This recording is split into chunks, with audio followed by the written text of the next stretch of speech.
오늘 우리에게 주신 하나님의 말씀은 히브리서 11장 1절에서 3절까지의 말씀입니다. 제 성경으로 신약 365면에 있습니다. 히브리서 11장 1절에서 3절까지의 말씀. 믿음은 바라는 것들의 실상이요 보이지 않는 것들의 증거니 선진들이 이로써 증거를 얻었느니라. 믿음으로 모든 세계가 하나님의 말씀으로 지어진 줄을 우리가 아나니 보이는 것은 나타난 것으로 말미암아 된 것이 아니니라. 아멘. 여러분들이 기도해 주셔서 제가 지난 2주 동안 잠시 멈춰서 또 생각도 많이 하고 또 책도 보고 이렇게 좋은 시간을 가졌습니다. 너무 감사합니다. 한 주간은 바쁘게 지냈던 것 같고요. 한 주간은 그냥 멍하니 있던 시간이 많았던 것 같습니다. 이렇게 여러분 삶에서도 이렇게 좀 집중과 이완하는 시간을 여러분들이 잘 분배하셔서 여러분들의 삶을 늘 에너지 넘치게, 능력 있게, 아름답게, 멋지게 세워가게 되시기를 축복합니다. 다시 이제 우리는 말씀을 이제 대할 텐데요. 말씀을 나눌 때 제가 이번에 이제 안식주 이후에 물론 이미 이전에 한 두세 달 전에 하나님께서 저에게 주신 인사이트 메시지가 있었습니다. 그게 좀 믿음에 관한 것이었습니다. 어느 날 새벽에 기도하는데 하나님께서 그 믿음에 관한 메시지를 공동체와 나눌 것을 하나님께서 제 마음에 주셨습니다. 그래서 제가 이번 안식주 동안에도 계속 믿음에 관해서 묵상하고 어떤 말씀을 나눌까 고민했습니다. 그래서 우리는 앞으로 몇 주간에 걸쳐서 믿음에 관해서 우리 안에 있는 이 믿음에 관해서 말씀을 나누겠습니다. 믿음은 너무 중요합니다. 여러분, 믿음은 우리 안에 있는 이 믿음이 너무 중요하죠. 믿음을 바로 이해하는 것과 무엇이 믿음이며 무엇이 믿음이 아닌지를 분별하는 것이 굉장히 중요합니다. 그래서 우리는 앞으로 총 세 챕터에 걸쳐서 믿음을 나눌 것입니다. 첫 번째는 믿음이란 무엇인가에 대해서, 믿음의 정의에 대해서 나눌 것입니다. 그리고 두 번째는 믿음은 그렇다면 어떻게 생기는가, 믿음은 어떻게 우리 안에 발생되는가에 대해서 말씀을 나눌 것이고요. 마지막 세 번째는 만약에 우리 안에 믿음이 있다면 믿음은 어떤 형태로 어떤 열매로 나타나는가에 대해서, 믿음의 결과에 대해서 우리가 말씀을 나누도록 하겠습니다. 여러분, 전체적인 설교가 끝나기 전까지 단편적인 부분으로 여러분 설교를 이해하지 마시고 설교 가운데 이거는 뭐지? 저거는 마음에 안 든다 한다 할지라도 여러분 통전적 자세로 전체적으로 이 믿음에 관해 이해하겠다라는 자세로 끝까지 설교를 들으셔서 믿음에 관한 좋은 유익한 교훈을 꼭 얻게 되시기를 축복합니다. 자, 여러분, 믿음이라는 단어는 비단 종교에서만 쓰이는 단어가 아닙니다. 우리 일상에서도 믿음이라는 단어를 많이 씁니다. 인격과 인격의 관계에서 신뢰라는 단어로 쓰이기도 하고요. 그래서 우리가 신뢰한다는 것은 또 그 사람을 의지한다는 것이죠. 그래서 어떤 사람을 의지한다 했을 때 참 그 사람은 믿을 만한 사람이야, 뭐 이런 말도 쓰죠. 믿음이라는 단어를 이렇게 사용한단 말이에요. 뿐만 아니라 인간과 인간의 관계에서 뿐만 아니라 이 믿음을 우리는 사물에 대해서도 사용하고요. 어떤 현상에 대해서도 믿음을 갖거나 사용합니다. 오늘 우리가 이 건물에 들어와 이렇게 앉아서 아무런 의심 없이 예배를 드릴 수 있는, 이 건물에 앉아서 이렇게 예배를 드릴 수 있는 것은 우리 마음 깊은 곳에는 이 건물이 무너지지 않을 거라는 믿음이 있기 때문입니다. 여기에 대해서는 아무도 의심하지 않습니다. 이 건물이 무너질 거라는 의심을 한다면 이 건물에 나오지 않죠. 그래서 이 건물이 무너질 리 없다는 견고한 믿음이 있기 때문에 우리는 여기 앉아서 예배를 드리죠. 현상이나 사건에 대해서도 그렇습니다. 우리가 아무 생각 없이 우리가 내일을 계획하는 이유는 우리 마음 깊은 곳에는 내가 내일도 당연히 살 거라는 믿음이 있기 때문에 우리는 내일을 계획합니다. 내일도 해가 뜬다는 믿음이죠. 내일 세상이 종료되지 않는다는 믿음이 있습니다. 오늘 밤 자고 나면 내일이 반드시 온다는 믿음이 있기 때문에 우리는 내일을 계획하고 준비합니다. 휴가도 계획하고 학교 갈 것도 생각하고 회사 갈 것도 생각하고, 그죠? 내일이 당연히 오고 나도 내일 당연히 살아있을 것이기 때문에 이게 다 믿음입니다, 여러분. 이뿐만이 아닙니다. 우리는 학습과 경험을 통해 얻게 된 어떤 결론을 믿기도 합니다. 예를 들면 이런 것들이죠. 하면 된다. 이런 말을 우리가 믿습니다. 웃으면 복이 와요. 이런 말을 우리가 믿죠. 일찍 일어나는 새가 벌레를 잡는다. 그래서 일찍 일어나요. 웃으면 복이 오죠? 웃어보세요. 좀 그렇게 쳐다보지 마시고. 복 좀 받게. 웃으면 복이 와요. 우리는 이런 학습과 우리의 어느 정도의 경험을 통해 얻게 된 결론들을 믿는 겁니다. 우리는 하면 된다는 걸 알죠. 웃으면 복이 온다는 걸 알아요. 이런 것들이 우리의 종교에서뿐만이 아니라 우리의 삶에서 통용되고 우리가 사용하는 여러 가지 믿음입니다. 이 믿음이라는 것이 종교 안에만 있지 않다는 것이죠. 우리 삶에 다 있었습니다. 그렇다면 우리는 이제 이런 질문을 해야 합니다. 여러분, 지금까지 나열한 이런 믿음과 우리가 성경에서 보고 앓은 이 기독교 신앙에서 말하는 믿음은 같은 것인가 하는 겁니다. 여러분 한번 생각해 보십시오. 제가 지금까지 나열한 이런 믿음, 우리 일상에서 우리도 모르게 가지고 있는 이런 믿음과 성경에서 말씀하는 기독교 신앙의 믿음은 과연 같은 것인가 하는 겁니다. 만약 다르다면 뭐가 다르냐 말이에요. 어떻게 다르냐. 쉽게 말해서 여러분, 이 건물이 무너지지 않을 거라는 믿음과 하나님을 믿는 믿음이 같습니까? 여러분 한번 여러분 스스로를 생각해 보세요. 그러니까 하나님을 믿을 때 나는 이 건물이 무너지지 않을 거라는 그런 믿음으로 하나님을 믿고 있느냐 말이에요. 오늘 밤 잠을 자면 반드시 내일이 온다는 그런 믿음으로 여러분 예수님을 믿고 계십니까? 하면 된다, 열심히 하면 못할 것이 없다라는 이런 믿음, 이런 믿음과 예수 믿으면 천국 갈 거야 라는 믿음, 이런 믿음은 같은 것인가 하는 겁니다. 여러분 어때요? 앞서 열거한 믿음과 기독교 신앙에서 말씀하는 믿음과 같은 겁니까? 다른 겁니까? 대답을 해주셔야 넘어갈 수 있습니다. 여러분, 같은 겁니까? 다른 겁니까? 다른 거죠. 다르다고 말씀해 주셔야 그 다음 설교가 진행돼요. 안 그러면 축도하고 마쳐야 됩니다. 여러분, 다른 겁니다. 예수 믿는 믿음은 앞서 나열한 그런 믿음과 다른 거예요. 어떻게 다르냐? 여러분, 이 건물이 무너지지 않을 거라는 믿음, 오늘 자고 나면 내일이 다시 올 거라는 믿음은 여러분 엄밀히 말해서 믿음이 아니라 확률입니다. 확률이죠. 또 학습과 경험을 통해 얻게 된 결론이 있지 않습니까? 하면 된다, 먼저 일어나는 새가 벌레를 먹는다, 이런 것은 역시 믿음이 아니라 그렇게 해야 한다는, 또 내가 경험해 봤다는 나의 신념입니다. 그러니까 앞서 열거한 것들은 여러분 확률이고 신념이지 믿음이 아닙니다. 여러분 이 차이를 분명히 아셔야 됩니다. 믿음이라는 것은 여러분 확률도 아니고 그렇다면 신념도 아니라는 것이죠. 그러니까 여러분 안에 믿음이 있으시다면 여러분들의 믿음은 확률이 아니어야 합니다. 여러분들의 믿음은 여러분들의 인식 속에서 나온 이 신념이 아니어야 됩니다. 여러분, 왜 확률은 믿음이 아닐까요? 보세요. 이 건물이 무너질 확률은 0.001%라 치죠.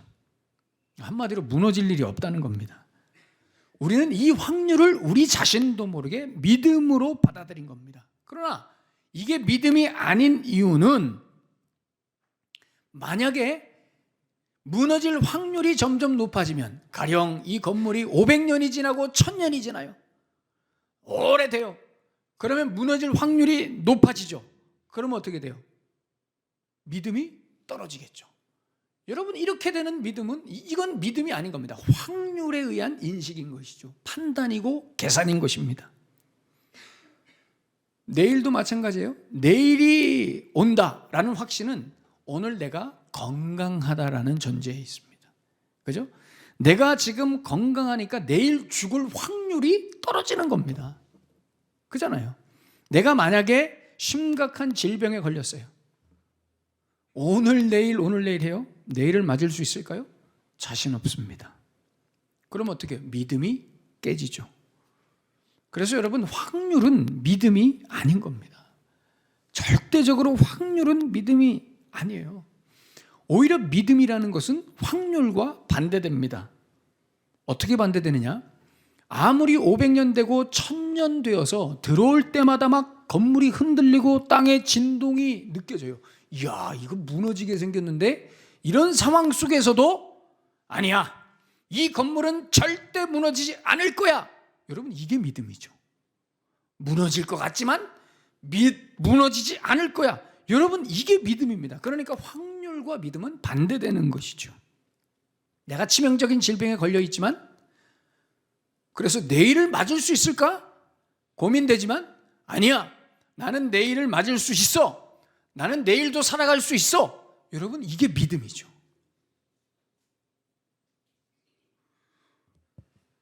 이렇게 쉽게 설명하는데 여러분, 이해를 하셔야 됩니다.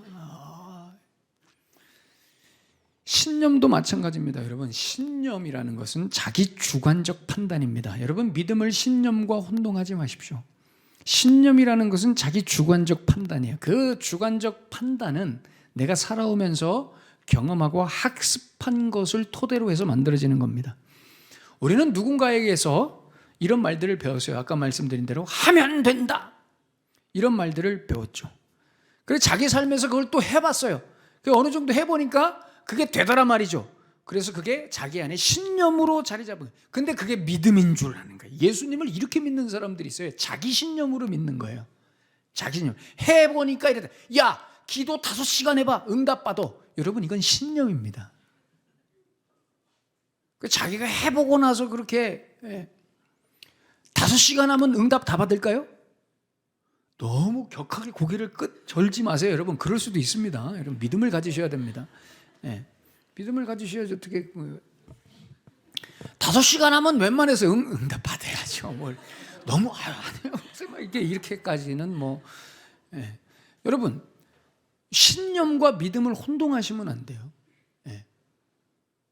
신념은 자기 주관적 판단이에요. 누군가에게서 들었던 거, 학습하고 경험한 것들이 우리 안에 신념으로 똘똘 뭉쳐져 있습니다. 그러나 여러분, 신념이 믿음이 될 수 없는 이유는, 신념이라는 것은 지식과 경험이라는 자기 주관적 인식으로 결정되기 때문에 그렇습니다. 자기 주관적 인식. 칸트가 이런 말, 인식론에서 3가지를 분류했죠. 인간은 뭔가를 인식할 때 3가지를 통해서 인식합니다. 첫 번째는 감정, 감각입니다. 두 번째는 지식, 지성입니다. 세 번째는 이성입니다. 그러니까 어떤 감각된 것들을 이 데이터를 수집하죠. 우리의 감각에서. 그걸 지식이 구분합니다. 그리고 구분된 지식을 이성으로 판별하죠. 칸트는 사람의 인식을 이런 식으로 정리했어요. 그러니까 이런 인식으로, 주관적 인식으로 결정되는 것을 토대로 우리의 신념이 만들어진다. 이건 믿음이 아니에요. 여러분, 하면 된다. 저는 이 말을 별로 안 좋아합니다. 왜냐하면 해도 안 되는 게 너무 많았기 때문에. 하면 된다. 여러분, 이게 맞습니까? 그렇지 않아요. 해도 안 되는 사람이 있습니다. 그죠? 공감하십니까? 다 하셔서 되셨습니까? 그럼 뻔뻔한 얼굴로 앉아 계시면 저는 어떡합니까? 여러분, 저는 해도 안 되는 게 너무 많았습니다. 그 중에 하나가 수학이었습니다. 저는 수학이 너무 싫습니다. 지금도 싫습니다. 저는 심지어 공대를 나왔는데 수학이 싫습니다. 왜 수학이 싫으냐? 너무 수학이 강압적이고 폭력적입니다. 저는 1 더하기 1이 2가 되는 것이 받아들여지지 않습니다. 제가 대학 다닐 때 공업, 수학 주로 미적분이었죠. 재료역학, 연력학 다 이 수학이에요. 다 수학을 그토록 싫어하는데 4학년 내내 수학만 했어요. 점수가 나오겠습니까? 간신히 졸업했죠. 그래서 저는 시험이 너무 괴로웠습니다. 지금도 가끔 제가 힘들 때 2가지 꿈을 꿉니다. 군대 꿈과 대학에서 시험 보는 꿈. 문제 하나를 주고 A3 용지 3장을 주면서 풀라 합니다. 문제 하나 칠판에다 적어놓고 그러면 거의 답은 0 아니면 1입니다. 저는 그게 너무 고통스럽습니다.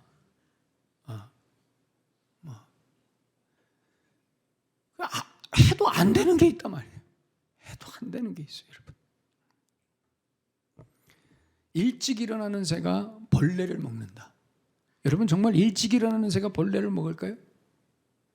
일찍 일어나는 새는 밤새 굶었던 독수리에게 일찍 잡혀 먹습니다. 일찍 일어나서 일찍 잡혀 먹는 것입니다. 여러분, 이것은 진리가 아닙니다. 그렇죠? 그냥 우리가 우리 삶에서 어느 정도 경험한 신념의 하나에 불과하죠. 게으른 배짱이가 되지 말고 부지런한 개미가 되어야 된다. 여러분, 이거 완전히 요즘에 다시 재해석됐습니다. 게으른 배짱이는 음반 내서 성공했죠. 부지런한 개미는 일만 하다가 병들어서 일찍 죽습니다. 본인이 쌓아놓은 재산들 하나 못 누리고 병들어서 일찍 죽습니다. 여러분, 이게 재해석된 배짱이와 개미의 이야기입니다. 인간의 신념이라는 것은 여러분 늘 바뀌는 거예요. 상황에 따라, 경험에 따라, 지식에 따라, 확률도 마찬가지입니다. 상황에 따라 계산, 이해 달라지면 다 바뀌는 거예요. 그런데 여러분, 기독교 신앙에서 말하는 이 믿음이라는 것은 어떨까요? 믿음은 바뀔까요? 그렇지 않아요. 믿음은 절대 안 바뀝니다. 왜요? 믿음은 내 안에서 나오는 확률도, 계산도, 이해도, 신념도 아니기 때문에 그렇습니다. 믿음은 내 안에서 나오는 것이 아니라 외부에서 이것을 저는 계시로 오늘 표현합니다. 그래서 오늘 설교 제목이 계시와 믿음입니다.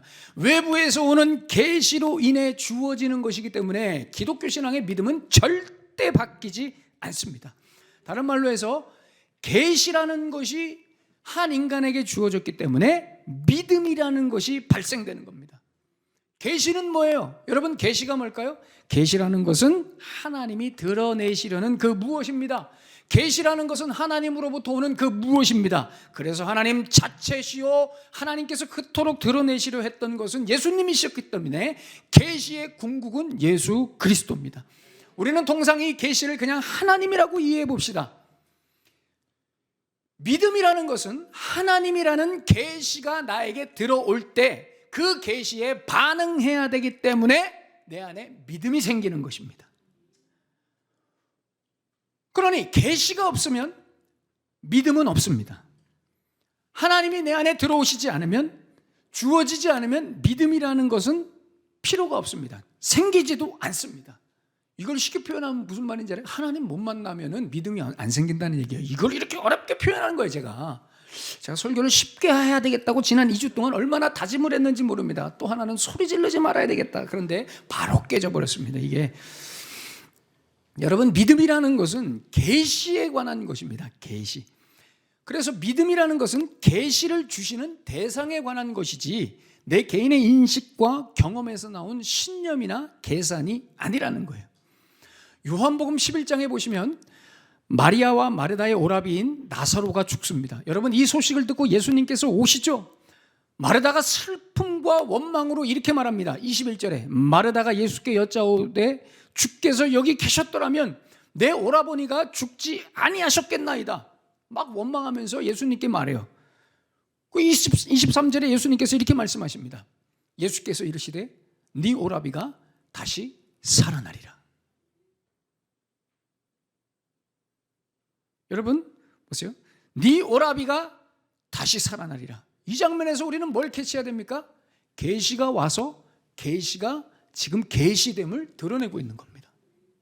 그런데 이 계시는 생각해 보세요. 네 오라비가 다시 살아날 거야 이렇게 얘기했을 때 이 마르다는 어떻게 그걸 받아들여야 될까요? 먼저 확률로 계산합니다. 내 오라비가 살아날 확률이 있을까? 확률이 있어요? 계산 답이 안 나오는 거예요. 그러면 본인의 그동안의 신념, 학습하고 경험한 신념으로 따져봅니다. 지금까지 살아난 사람이 있었나? 없는 거예요. 보세요. 계시가 왔을 때는 확률과 신념으로 그게 반응이 안 되는 거예요. 반응이 안 되는 거예요. 네 오라비가 살아나리라. 이건 뭘로만 받을 수 있어요? 뭘로만 받을 수 있어요? 믿음으로만 받을 수 있는 거예요. 그래서 하나님이 믿음을 주시는 거예요. 마리아와 마르다에게 믿음을 주시는 거예요. 그런데 오늘 이 마르다는 이 예수님의 이 말씀을 믿음으로 받지 않고 자기 확률과 신념으로 받습니다. 24절에 마르다가 이르되 마지막 날 부활할 때에는 다시 살아날 줄을 내가 아나이다. 예수님 그죠? 언젠가는 살아나겠죠. 예수님 다시 오시거나 예수님 부활하시거나 이 세상이 뭐 어떻게 되고 하나님이 바꾸시면 언젠간 살아나겠죠. 무슨 얘기예요? 전통적으로 내려오는 종교적 신념과 확률 안에서 얘기하는 거예요. 언젠간 부활하겠죠. 살아나겠죠. 계산하고 있는 겁니다. 여기에 대해서 예수님이 다시 말씀하십니다. 그 유명한 구절 요한복음 11장 25절 26절에 예수께서 이르시되 나는 부활이요 생명이니 나를 믿는 자는 죽어도 살겠고 무릇 살아서 나를 믿는 자는 영원히 죽지 아니하리니. 여러분 여기서 끝내지 않으셨습니다. 여기서 끝내지 않고 그 뒤를 이어가십니다. 이것을 내가 믿느냐. 여러분 이것을 내가 믿느냐 이 말은 무슨 말이에요? 이 계시를 믿음으로 받으란 말이에요. 이 계시를 믿음으로 받으라. 그럼 여러분 여기서 예수님은 뭘 믿으라고 어떤 계시를 받으라고 얘기하시는 걸까요? 객관식으로 묻습니다. 1번 죽어도 살겠고 영원히 죽지 아니하리니. 이걸 지금 믿음으로 받으란 얘기예요? 아니면 나는 부활이요 생명이니 이걸 지금 믿음으로 받으시라 이런 말씀일까요? 어떤 걸 받으시라는 걸까요? 1번 아니면 2번. 어려운 문제죠. 우리는 드디어 난관에 봉착했습니다. 목사님이 그동안 쉬운 문제만 냈는데 오늘은 여러분 1번일까요? 2번일까요? 3번. 3번. 우리 집사님 끝나고 저한테 오시기 바랍니다.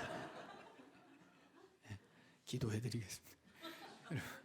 여러분 3번은 제가 못 찾아본 여러분 정답은 뭐예요? 2번입니다.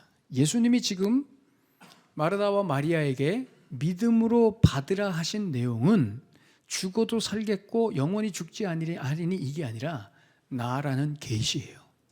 나는 부활이요 생명이다 말이죠. 이걸 믿음으로 받으라는 거예요. 이걸 믿음으로 받으면 자연히 죽음의 문제에 대해서는 해결이 되는 거예요. 여러분 예수님이 부활이시고 생명이시라는 것을 믿으려면 계산으로 안 되는 거예요. 신념으로도 안 되는 거예요. 믿음으로밖에 못 받는 겁니다. 이것이 바로 외부로부터 온 계시를 받으려면 믿음이 필요하다라는 원리인 것입니다. 그러니까 여러분들 안에 믿음이 있다면 그 믿음은 다 뭐에 관한 믿음이에요? 하나님이 여러분들을 찾아와서 여러분들이 하나님을 믿게 된 믿음이라는 거예요. 여러분들의 믿음은 다른 믿음이 아니에요. 하나님에 대한 믿음이요 예수 그리스도에 대한 믿음인 줄로 믿습니다. 오라비가 살아날 것이라는 그런 믿음이 아니에요. 예수께서 부활이요 생명이시라는 믿음인 것입니다. 비자연적이고 이상학적인 사건에 대한 믿음이 아니라 그런 믿음은 여러분 신념과 계산에서 끝나잖아요. 예수님에 대한 우리 눈앞에 실체로 계시는 계시로 계시는 그 예수님에 대한 믿음이라는 겁니다. 근데 우리의 가진 대부분의 믿음은 이 계시 자체에 대한 믿음이 아니라 내 개인의 소원과 현상에 대한 바람이나 내 신념, 개인적인 신념, 종교적인 신념에 근거한 믿음이 너무나 많이 있어요. 우리의 믿음이 그렇다는 거예요. 내가 어떤 치명적인 질병에 걸렸어요. 그래서 막 기도해요. 하나님, 나을 줄로 믿습니다. 나을 줄로 믿습니다. 이거 1000번 했더니 나을 줄로 믿습니다를 1000번 했더니 내 마음속에 막 나을 것 같은 기분이 들어요. 여러분 이거 믿음일까요? 여러분 이거 믿음 아닙니다. 이거 하고 있는 사람들이 누구예요? 저기 6단지 앞에 큰 교회 하나 있거든요. 6단지 앞에 큰 교회 하나 있어요. 그 교회가 하는 게 지금 이거예요. 특정 문구를 1000번 하면 그렇게 된다는 거예요. 네. 제가 이거 몇 번 얘기했는데 와 하시면 어떡합니까 여러분? 네. 여러분 이것은 믿음이 아닙니다. 1000번 했더니 나을 것 같아요. 이게 아니죠. 여러분 기도하시죠. 내 자녀가, 내 남편이, 내 아내가 변화됐으면 좋겠어. 하나님 변화될 줄로 믿습니다. 믿습니다. 믿습니다. 10,000번 하면 변화돼요? 안 돼요. 안 돼요. 변화라는 것은 계시가 들어와야 믿음이 생기고 변화돼요. 하나님을 만나야 되는 거예요. 하나님을 만나야 되는 문제지. 여러분 믿음이라는 것은 그래서 전제가 있어요. 하나님이라는 계시가 나에게 왔나 하는 거예요. 여러분들 안에 하나님이라는 계시가 여러분들에게 왔느냐 말이에요. 그게 있어야 믿음이 생기는 거예요. 믿음이 발생된다는 거예요. 여러분 하나님을 만났느냐가 중요하지 치유하시는 하나님을 내가 부르짖느냐 이게 중요한 게 아니라는 거예요. 내가 하나님을 먼저 만나는 게. 근데 대부분은 그게 아니에요. 하나님 치료하실 줄로 믿습니다. 믿습니다. 믿습니다. 계시는 나에게 오지도 않았는데 그 하나님을 내가 만나지도 않았는데 치료하시는 하나님에게만 관심이 있다는 거예요. 내 계산만 있다는 거예요. 목사님 당연하죠. 그럼 아파 죽겠는데 무슨 계십니까? 지금 고통스러워 죽겠는데 무슨 하나님이에요. 그냥 얼른 낫게 해주십시오. 기적을 보여주십시오. 이 문제를 해결해 주십시오. 당신은 내 아버지시라며요. 당신은 내 창조주가 아니십니까? 내 하나님이시고 전능한 분이시라며요. 여러분 이렇게 막 아무렇게나 껴다 맞추지 마십시오. 이런 건 여러분 믿음이 아니라 자기 신념과 계산으로 하나님을 재단하는 거예요. 그냥 아무리 발버둥 쳐봤자 소용이 없어요. 하나님이 꿈쩍도 안 하세요. 안 고쳐주세요. 안 도와주세요. 하나님이라는 계시를 내가 만나서 반응하는 믿음 없이 내가 어떤 소원하는 것을 이루기 위해서 내가 반복적으로 부르는 것은 그것은 믿음의 행위도 아니고 하나님이 반응하시지도 않고 응답해 주시지도 않는 그런 종교적 신념이란 말이에요. 자기 사랑 욕구에 지나지 않는 하나님이 움직이실 수 없는. 여러분 하나님은 오히려 반대로 하십니다. 하나님은 어떤 사람을 고쳐주실 때 병부터 고쳐주시지 않습니다. 그 사람을 먼저 만나주시죠. 계시로 다가가셔서 그 사람에게 하나님을 볼 수 있도록 믿음을 주십니다. 이게 하나님의 방식이에요. 하나님을 대면하게 하죠. 그래서 그 사람이 가지고 있었던 계산과 욕심과 자기 신념과 자기 인식과 감정만 사랑하는 모든 죄된 모습을 무너뜨립니다. 그 사람 앞에서 하나님을 보이는 거예요. 만나주시는 거예요. 그래서 하나님에 대한 믿음을 가지고 있을 때 그 믿음이 병 고쳐질 줄로 믿습니다. 그게 역사하는 거죠. 오늘 본문 3절에 믿음으로 모든 세계가 하나님의 말씀으로 지어진 줄을 우리가 아나니 라고 말씀하죠. 여러분 생각해 보세요. 모든 세계가 나라는 존재가 하나님의 말씀으로 만들어졌다는 사실도 못 믿는데 어떻게 병이 났습니까? 어떻게 문제가 해결됩니까? 어떻게 내가 고쳐집니까? 하나님이 이 세상을 창조하셨다는 것도 믿음으로 못 받아들이는데 내 계산 때문에 내 신념 때문에 내 인식과 감정 때문에 하나님을 못 믿는데 어떻게 병이 났냐고요. 하나님을 만난 적도 없는데 내가 지금 하나님을 만나고 있지도 않은데 어떻게 그렇게 뻔뻔하게 하나님 앞에 기도해 하시는지를 모르겠어요. 저는 하나님을 만난 적도 없는데 하나님 도와주십시오.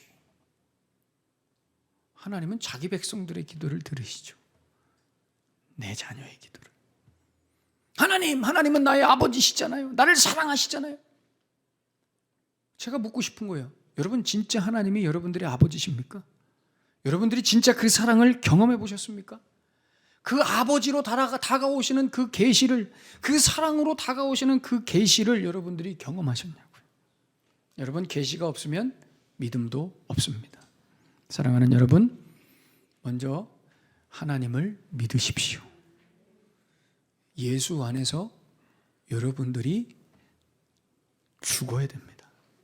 예수님이 내 안에 들어오셔서, 그 계시가 내 안에 들어오셔서 내 모든 감정과 인식과 신념을 눌러야 됩니다. 거기서 믿음이 나옵니다. 여기서부터 출발입니다. 믿음은 확률이 아닙니다. 믿음은 신념이 아닙니다. 여러분, 믿음은 계시를 통해서 우리 안에서 발생되는 하나님의 선물입니다. 다시 말씀드립니다. 여러분, 믿음이라는 것은 하나님을 만날 때 생기는 것, 하나님에 관한 것입니다. 하나님에 대한 것입니다. 여러분, 이 믿음을 먼저 가지셔서 여러분들의 삶에서 하나님께서 주시려고 하는 그 모든 복과 은혜를 풍성하게 누리게 되시기를 예수님의 이름으로 축원합니다. 기도하겠습니다. 오늘 주신 말씀 가슴에 품으시면서 우리는 앞으로 좀 어려운 작업을 갈 수 있어요. 믿음을 안다는 것은, 믿음을 이해한다는 것은 여러분 쉽지 않은 문제입니다. 그러나 여러분, 우리 안에 어떤 믿음이 있는지를 확인하셔야 되고요, 점검해야 됩니다. 또 내 안에 믿음이 있는지. 여러분, 믿음은 확률이 아닙니다. 신념이 아닙니다. 여러분, 믿음은 우긴다고 해서 되는 게 아닙니다. 여러분들의 경험에서 나온 그 무엇도 아닙니다. 하나님에 관한 것이요, 예수님에 관한 것입니다. 주님을 만날 때 믿음이 필요합니다. 주님을 만난 믿음은 우리의 삶에서도 역사합니다. 그러나 우리는 거꾸로 하죠. 하나님으로부터 나오는 그 무엇을 얻겠다는 믿음이 있습니다. 하나님에 대한, 계시에 대한 믿음이 아니라. 이 시간 기도하십시다. 주님을 만나고 싶습니다. 믿음으로 주님을 만나고 싶습니다. 계시로 나에게 다가오신 주여, 주님을 만나고 싶습니다. 주님을 먼저 만나 하나님이 내 삶 가운데 역사하시는 그 놀라운 기적을 경험하고 싶습니다. 어떻게 예수님을 만나지 못하고 내 병이 고쳐지겠습니까?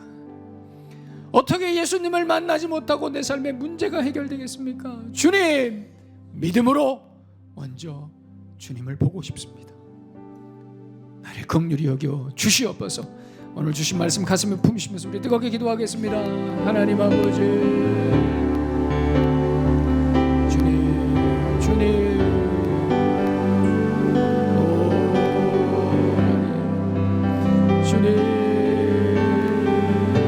하나님을 만나고 싶습니다. 하나님을 만나고 싶습니다. 오, 하나님, 영원한 계시오, 생명 되신 예수요, 이 믿음은 하나님에 대해서만 반응하며 하나님에 대한 것임을 다시 한번 선포합니다. 주여,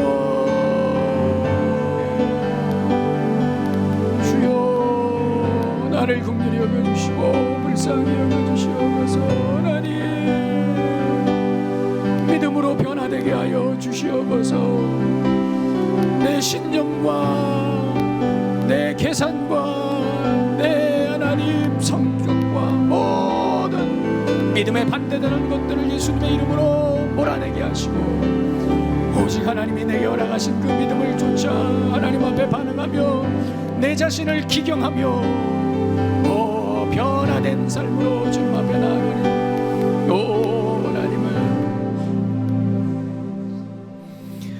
하나님, 계시되신 하나님을 만나는 믿음으로만 내 삶의 모든 문제를 이겨낼 수 있습니다.